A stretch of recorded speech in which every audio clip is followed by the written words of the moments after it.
الحكاية بتبدأ بالليل وسط عاصفة جليدية مع الضابط وون قابل العقيد كيم اللي عرفوا انهم خسروا الحرب ولازم يستخبوا لان اعدائهم لو عرفوا مكانهم هيخلصوا عليهم. فون سمع كلامه وبدأ في تنفيذ الاوامر. بعد سنتين بنكتشف ان وون غير اسمه لدونج وو واتنكر على شكل شاب غبي عشان يندمج ما بين الناس ومفيش اي حد يعرف انه ضابط، ده غير انه اتضايق بسبب الاطفال اللي بيطاردوه طول الوقت وبيتبلطجوا عليه. وون يبقى عايش في بيت السيدة جون وكان شغال في المحل الخاص بيها مقابل ايجار غرفته وبيقبض منها $200 في الشهر لحد ما جمع اكتر من $4000 وبكده هيبقى معاه فلوس لما يرجع الشغل كظابط. مع ان وون مقاتل رهيب واتدرب في الجيش لسنين طويلة الا انه اتظاهر بانه شاب غبي وضعيف عشان مفيش اي حد يشك في هويته. ولما كان بينظف الشارع قابل ران وسلم عليها لكن اخوها لطخه بالقفا وطلب منه ما يكلمها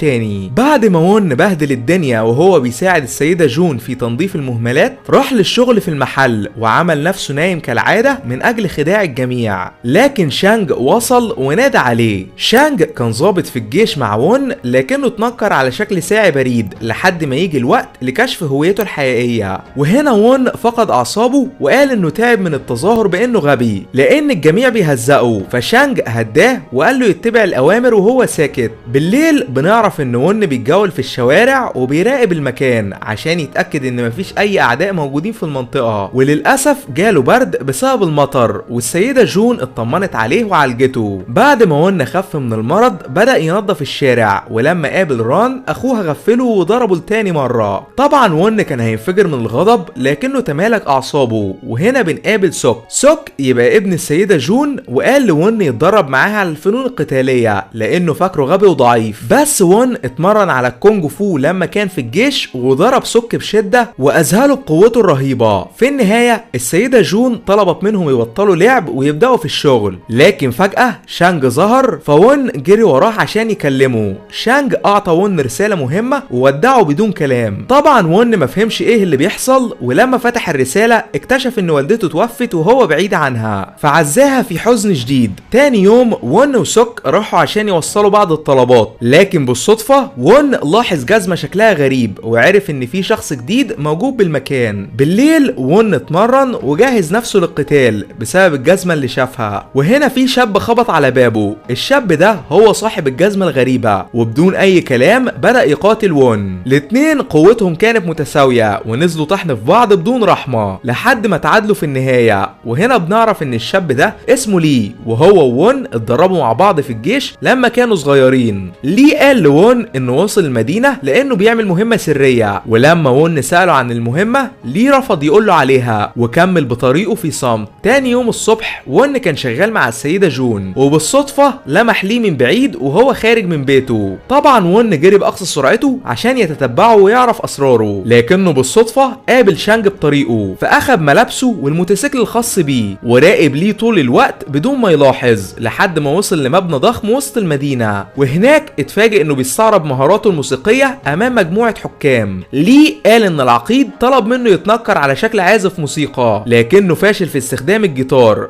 فوون قال له انت حظك حلو لانه طلب مني اتنكر على شكل شاب غبي ومن وقتها وانا بتهزق من الجميع. بالليل وون كان بيكتب يومياته لكنه اتفاجئ بواحد من الاطفال وهو بيخبط عليه وبيقول ان اخوه اختفى ومش لاقي ليه اي اثر. في البداية وون ما كانش عايز يساعده لانه ممكن يكشف هويته لكنه ساعده في النهاية لانه حس بالشفقة عليه. وون استخدم مهاراته بالتحقيق من اجل تتبع الاثار ولاحظ ان جميع السكان بيبحثوا عن الطفل وفي النهاية اكتشف انه موجود مع والده. والد الطفل حاول يتكلم معاه لانه كان متخانق مع والدته وبقاله فترة طويلة ما شافوش. فوون سبب فوضى كبيرة ونبه والدته وباقي السكان ان الطفل موجود في بيت والده. في الوقت ده مجموعة من المحققين قالوا ان في ضباط من جيش العدو مستخبيين ما بين الناس ولازم يوصلوا لهم باسرع وقت. المحققين كانوا بيتكلموا عن وون ولي لكنهم اتفاجئوا بقناص مجهول الهوية وهو بيخلص على واحد منهم. بعد كده بتنتقل بينا الاحداث لوون ولما كان بيتمشى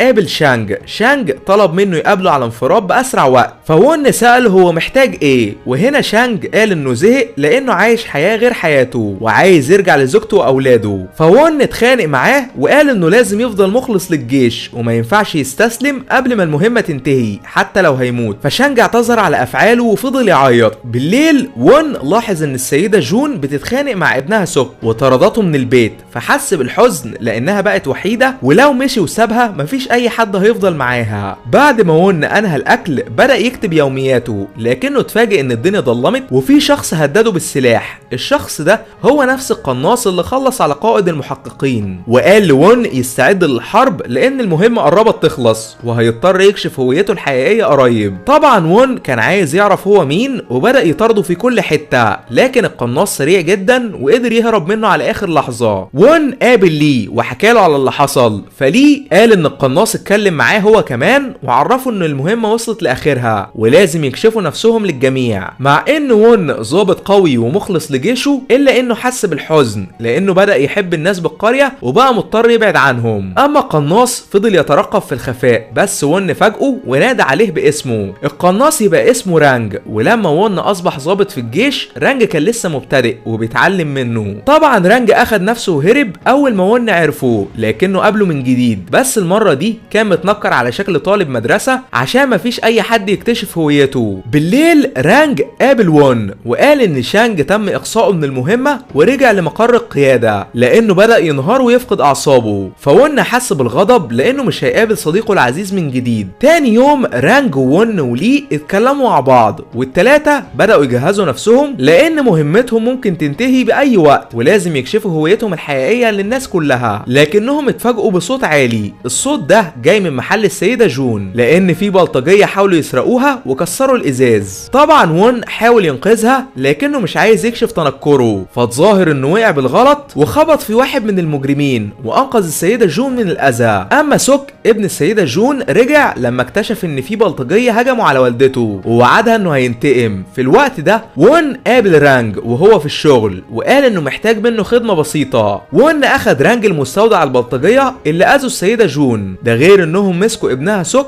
طحنوه لانه حاول يدافع عنها. طبعا وون ما قدرش يقاتل عشان ما يكشفش تنكره وامر رانج يخلص عليهم بدلا منه. فرانج استغل انهم ما يعرفوش شكله ودمر كل الانوار بالمكان ونزل فيهم طحن باستخدام مهاراته القتالية اللي اتعلمها في الجيش. بعد فترة قصيرة وون قابل سوك واطمن انه بخير، لكنه كان عامل نفسه عبيط ومش فاهم اي حاجة وفضل يضحك معاه عشان يهون احزانه. تاني يوم الصبح السيدة جون عملت وجبة كبيرة وعزمت كل الجيران، حتى رانج ولي حضروا. اما وون كان حاسس بالحزن لانه بقى بيحب الناس دي وعرف انه هيضطر يظهر حقيقته وهيبعد عنهم لانه ضابط متخفي ولازم يؤدي واجباته. بعد كده بتنتقل بينا الاحداث لمقر الجيش. الجنرال طلب من العقيد كيم يخلص على كل الضباط المتخفيين اللي منهم رانج ولي وون لان مهمتهم خلصت ومبقاش ليهم لازمه. فكيم قال انه هيأمرهم يقتلوا نفسهم لانهم بينفذوا الاوامر بدون كلام. في الوقت ده وون ولي ورانج كانوا بينظفوا الاسماك للسيده جون واستمتعوا بوقتهم، لكنهم ما يعرفوش المصيبه اللي هتحصل قريب. وبعد ما اتفرقوا عن بعض وصلتهم رسائل على تليفوناتهم فيها الاوامر بانهم يخلصوا على بعض وينتحروا. بالليل رانج قابل وون وقال انه لازم ينهي حياته ويقتل نفسه عشان ينهي المهمه، بس فجأة لي ظهر وقال ان قائد الجيش ما يهمهوش يعيشوا او يموتوا لانهم زي الكلاب بالنسبه له، وبدأ القتال ضد رانج. من البدايه لي قدر يغفل رانج وخطف السلاح الخاص بيه، لكنه قبل ما يقتله وون وقفه عند حده وانطلق عشان يكلم رانج وش لوش. بعد كده اعطاه المسدس وطلب منه يقتله وينهي المهمه، بس رانج استسلم وما قدرش يقتل صديقه العزيز. وبكده رانج وون ولي خلفوا الاوامر وما انهوش مهمتهم.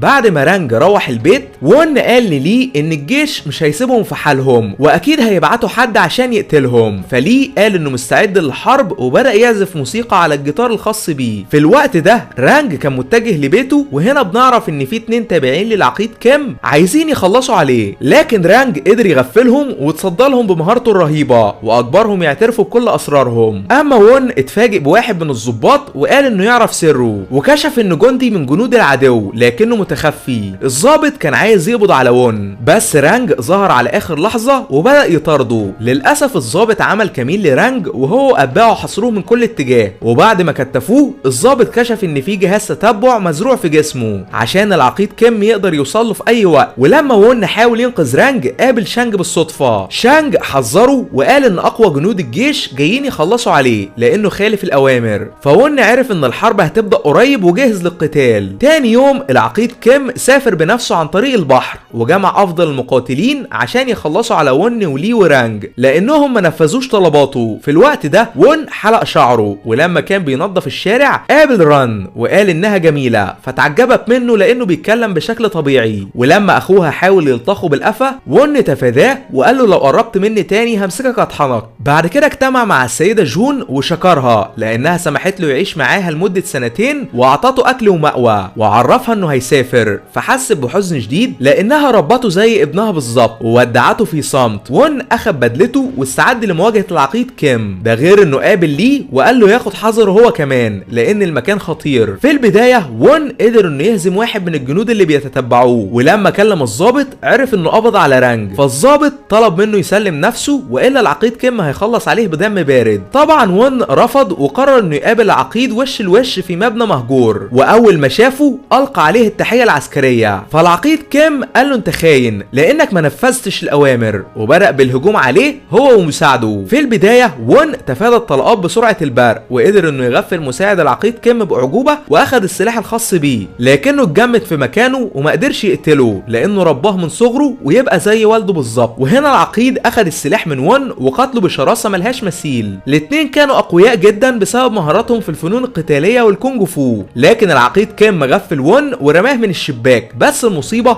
ان في طفلين كانوا معديين بالصدفه ووقفوا عشان يهزروا مع وون، فمساعد العقيد كيم استغل انشغاله وهجم عليه. وهنا لي ظهر بالعربيه بدون سابق انذار وانقذ وون على اخر لحظه وهرب من المكان المشؤوم ده. طبعا العقيد واتباعه بداوا بالمطارده، لكن فجاه الضابط وقوات البوليس ظهروا وخبطوا في سياره العقيد وقفوها عند حده. اما وون وصل الاطفال لبيتهم وطلب منهم يحذروا كل السكان لان في قتال ما بين العقيد كيم والبوليس. بعد فتره قصيره لي وون وصلوا لمكان مهجور وهناك قابلوا شانج اللي وعدهم انه هيعطيهم اسلحه من اجل القتال ضد العقيد، لكنهم اول ما فتحوا الشنطه اتفاجئوا انها مليانه بالحجاره. وهنا بنعرف ان شانج طلع خاين ووقعهم بالفخ ده عشان يخلص عليهم. طبعا لي وون اتعصبوا بشده وبداوا في قتاله هو واتباعه. من البدايه الاتنين سيطروا على باقي الجنود مع انهم اكتر منهم في العدد لانهم اتدربوا في الجيش من صغرهم واصبحوا محترفين بالفنون القتاليه وتدمير الاعداء. بس فجاه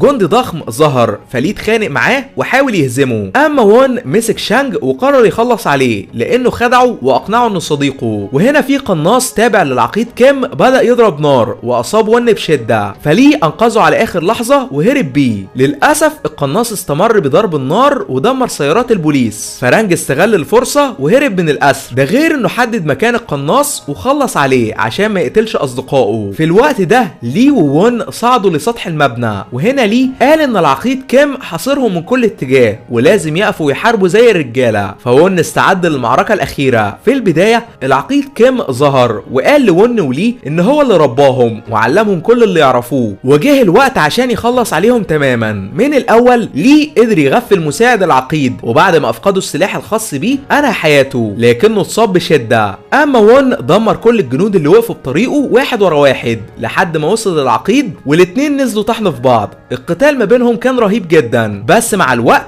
العقيد كيم سيطر لان وون مصاب بشده. وقبل ما يخلص عليه فجاه رانج ظهر وانقذه في ثواني. رانج ضرب العقيد كيم بالنار لكنه ما قدرش يقتله لانه اتضرب على ايده. وهنا العقيد اظهر قنبله وقال انهم كلهم هيموتوا مع بعض، فليه المجنون جرب اقصى سرعته ومسك العقيد قفز بيه من فوق المبنى وانفجروا بالهواء. في النهايه الضابط واتباعه وصلوا وحاولوا يقبضوا على رانج وون، لكن رانج رفض الاستسلام وهددهم باطلاق النار. فالضابط حاول يهدي الموقف باقصى مجهوده. اما وونج كان بيتمنى يرجع للعيشه ما بين السكان وافتكر السيده جون لانها عملته زي ابنها الصغير بالظبط. للاسف رانج فقد اعصابه وهاجم البوليس، فالضباط دمروه باستخدام الرشاشات، ولان وون حاول يحميه وقف بطريق الرصاص والاتنين ماتوا ووقعوا من فوق المبنى. وده كان ملخص الفيلم. اشترك عشان توصلك اقوى الملخصات كل يوم، واشوفكم عما قريب باذن الله.